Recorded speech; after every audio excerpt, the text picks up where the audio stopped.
Hello வணக்கம். நான் உங்கள் இராக்கெட் சாய்லஸ் கிரிட்டிக்ஸ்ல இருந்து. அண்ட் தமிழ்நாட்டில் வந்துட்டு பெங்கல் புயல் எப்படி இருந்துச்சுன்னு எல்லாரும் உங்களோட கமெண்ட்ஸ்ல சொல்லலாம். நான் இங்கே சேஃபா இருக்கேன் அண்ட் நீங்களும் சேஃபா இருப்பீங்கன்னு நான் நினைக்கிறேன். எங்க இருந்து ஆரம்பிக்கலாம்? நாம இன்னைக்கு பார்க்க போற படத்தோட ரிவ்யூ எதுன்னு பாத்தீங்கன்னா லக்கி பாஸ்கர். கேரண்டி கையெழுத்து போடுறதுக்கும் ஒரு பெரிய மனசு வேணும். கேட்டுக்க நீங்க அவருக்கு தான் நன்றி சொல்லணும். என்ன அப்படி கேட்டுட்டீங்க?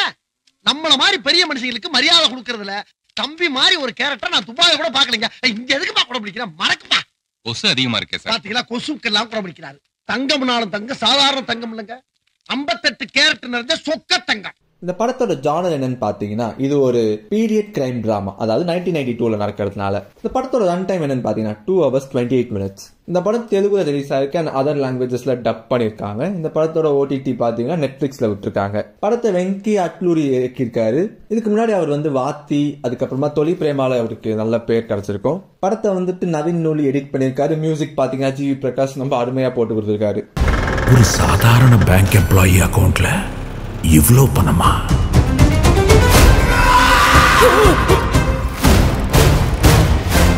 Middle class mentality sir. நாங்கெல்லாம் எப்பவுமே எங்க செலவை குறைச்சிக்கிட்டு பணத்தை பத்திரமா சேர்த்து வச்சுப்போம். போட்டின்னு வந்துட்டா ₹1 கூட மிச்சம் வைக்காம செலவு பண்ணிடுவோம் சார். படத்தோட கதை என்னன்னு பாத்தீங்கன்னா 1989ல இருந்து 1992 வரைக்கும் கதை நடக்கிற மாதிரி அமைஞ்சிருக்கு. பாஸ்கர் குமார் ஒரு lower middle class common man, ஒரு பேங்க்ல கேஷியரா ஒர்க் பண்றாரு.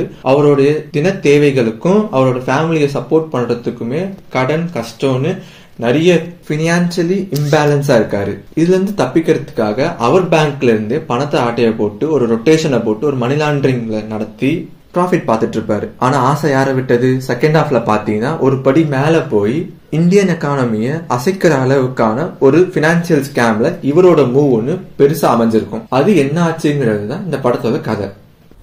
என் பேர் பாஸ்கர் குமார். என் சம்பளம் 6000 ரூபாய். வறுமையோட பார்டர்ல இல்ல வாழ்ந்துட்டு இருந்தாலும் நான்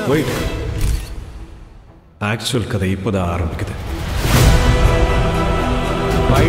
பைஷா பணம் இருந்தாதான் பாசம் மரியாதை.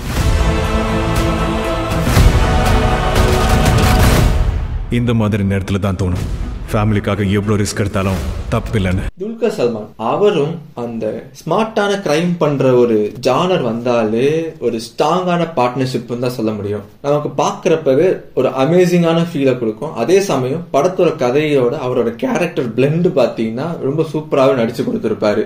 நமக்கு என்டையர் மூவிலேயே அவர் நிறைய கஷ்டங்கள் பட்டாலும் இதுல ஒரு ஸ்மார்ட் மூவ் பண்ணி அவர் கண்டிப்பா ஏதோ ஒரு தப்பிச்சிருவாரு அப்படிங்கிற ஒரு மைண்ட் செட் நமக்கு படத்தோட முதல்ல இருந்து இருக்கும். அண்ட் துல்கர் அதுல பெஸ்டாவும் பண்ணி கொடுத்திருப்பாரு.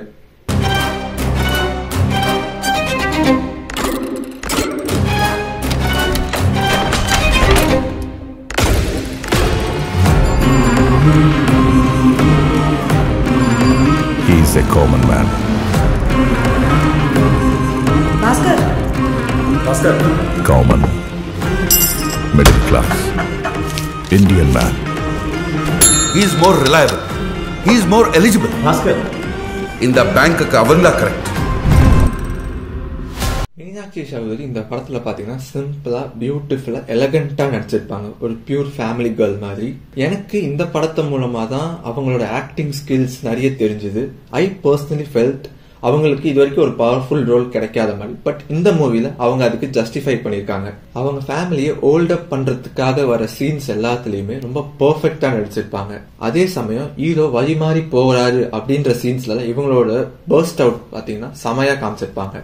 நான் தான் வேணும்னு என்ன கட்டிக்கிட்டா சுமதி, என் பலம், என் பொண்டாட்டி. நெக்ஸ்ட் மந்த் ப்ரமோஷன் கிடைக்க போகுது. அப்படியா? அப்ப நம்ம கஷ்டம் எல்லாம் தீர்ந்து போயிடும். அதர் கேரக்டர்ஸ்ல வர நிறைய பேர் நல்ல ஆக்ட் கொடுத்திருப்பாங்க. அதுல ராம்கியோட ஃபர்ஸ்ட் ஆஃப் பார்ட்ல வர ஆக்ட் எல்லாம் பாத்தீங்கன்னா ரொம்ப சிம்பிளாவும் அழகாவும் நடிச்சு கொடுத்திருப்பாரு.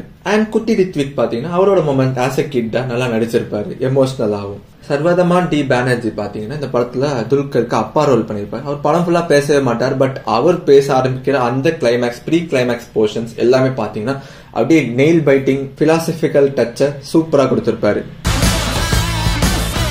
சூதாட்டத்துல எப்போ நீ எவ்வளவு நல்லா ஆடினங்கிறது முக்கியமே இல்லை, எப்போ ஆட்டத்தை நிறுத்தினங்கிறது முக்கியம். படத்துல சாய்குமாரோட ரோல் ரொம்ப சின்னதா தான் இருக்கும். அவர் ஓப்பனிங் க்ளோசிங் ஆக்ட் கொடுக்குற மாதிரி, and it will be like ஒரு புஷ் டு த ஸ்டோரின்னு தான் சொல்ல முடியும். Which it did good. Sachin Khedekar, Dinu Anand அவங்களாம் வந்துட்டு ஒரு வில்லன் டச்ல நல்ல டீசென்டா கொடுத்துருப்பாங்க. பெருசா அடிதடின்னு இல்லாம ஒரு ஸ்மார்ட் மூவ்ஸ் வச்சு மூவ் ஆயிருக்கும். ராஜ்குமார் காசி ரெட்டியோட ரோல் பாத்தீங்கன்னா இதுல வந்துட்டு ஃப்ரெண்டா வந்திருப்பாரு டிக்யூக்கு. அண்ட் இதுல அவரோட ரோலுமே நல்லா தான் இருக்கும். லைக் அதாவது ஆசை அளவுக்கு மீறி போறப்போ அதுல வந்துட்டு வர கான்சிக்வன்சஸ் எல்லாமே எவ்வளவு வேர்ஸா இருக்கும் அப்படின்றத சூப்பரா காமிச்சிருப்பாங்க அவங்க மூலமா.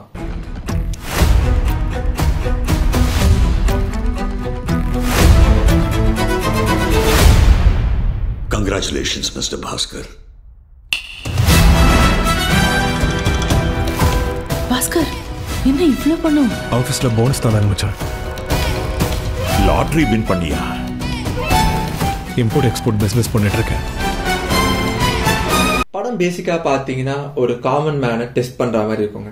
எப்படி அவனோட ஸ்மார்ட்னஸும் அவனுடைய குடும்பத்தை சொசைட்டில ஒரு ஸ்டாண்டு கொண்டு வரணும்ன்ற டெஸ்பரேஷனும் அவன் ரீச் பண்ண முடியாத லெவல்ஸ் எல்லாம் ரீச் பண்ண வச்சு, அதுக்கப்புறமா அவனுக்கு அந்த பணம் எப்படி கிரீடா மாறுறப்போ, அவன் எதுக்காக ஆரம்பிச்சாங்கிறத மறக்க வைக்கிற அளவுக்கு மாறுறப்போ ஒரு வேக்கப் கால் மாதிரி கொடுத்து திருப்பியும் எல்லாத்தையும் ஸ்டேபிள் பண்றது எல்லாராலையும் முடியாது.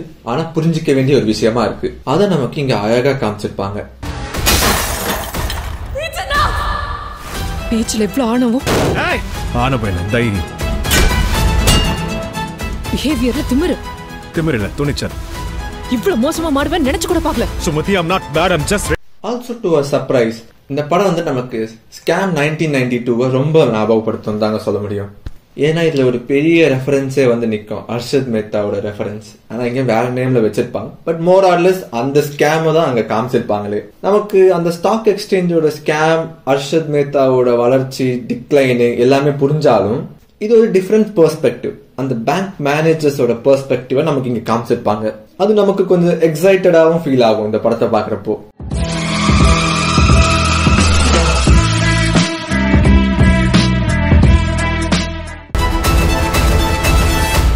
சிகரெட், ஆல்கஹால், ட்ரக்ஸ் கொடுக்குற கிக்கை விட பணம் கொடுக்குற கிக்கு தான் பெருசு.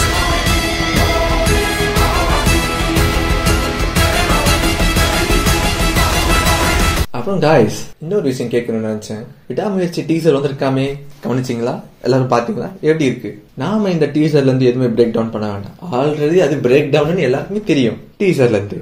மொத்தத்துல லக்கி பாஸ்கர் ஒரு காமன் மேனோட நீட், அதாவது அவன் குடும்பத்தை ஸ்டேபிள் பண்ணணும் இந்த சொசைட்டில நினைக்கிறதுக்காக அவன் வாழ்க்கை பூரா நல்லவனா இருந்து செஞ்சு சாதிக்க முடியாதத ஒரு ஸ்மார்ட் மூவ்ல ஒரு குட்டி கிரைம்ல ஸ்டார்ட் பண்ணி அது எந்த அளவுக்கு போகணும்னா ஒரு இந்தியன் எக்கானமியவே மொத்தமா பிளாட் பண்ற அளவுக்கு ரைஸ் ஆகி நிக்கிறத ஒரு நீட்டான ஸ்கிரீன் பிளேயாலையும் ஒரு நல்ல ஆக்டிங் கேஸ்ட் வச்சு சூப்பரா இந்த படத்துல நமக்கு எக்ஸிபிட் பண்ணிருப்பாங்க.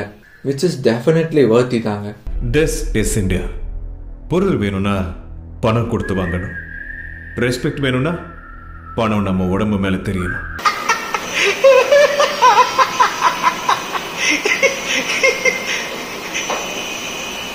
கடைசியா ஒரு தடவை முகத்துல சிரிப்பு பார்க்கணும்னு தோணுச்சு. இந்த படத்துல இருந்து நான் ஒரு டேக் அவே கோட்டா எடுத்துக்கிறது எதுன்னு பாத்தீங்கன்னா, it was never about how it ended, it was about when you stop it. எவ கூடயாவது ஊர் சுத்திட்டு இருக்கியா? மாஃபியாவா? கால் நகத்துல இருந்து தலை வரைக்கும் என்ன மணலாம் வாய்க்கும் அவ்வளவு சம்பாதிச்சு வச்சிருக்க. Do you think you can stop me? Do you think you can stop me? No one can stop me. So lucky பாஸ்கருக்கு இலக்கிட் ஜைலஸ் கிரிட்டிக்ஸோட ரேட்டிங் என்னன்னு பாத்தீங்கன்னா 5க்கு 4.8. அண்ட் இது தீபாவளிக்கு ரிலீஸ் ஆனதுனால இது கண்டிப்பா ஒரு தீபாவளி பேங்கர் தாங்க. இப்போ ஓடிடில வந்திருக்கு, கண்டிப்பா எல்லாரும் வாட்ச் பண்ணுங்க.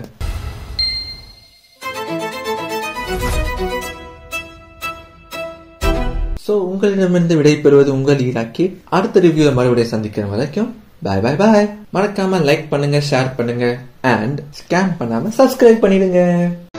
டேய், என்னடா டயலாக் இது? எவன் எழுதி கொடுத்தானே அது இப்படி பேசிட்டு போறான்?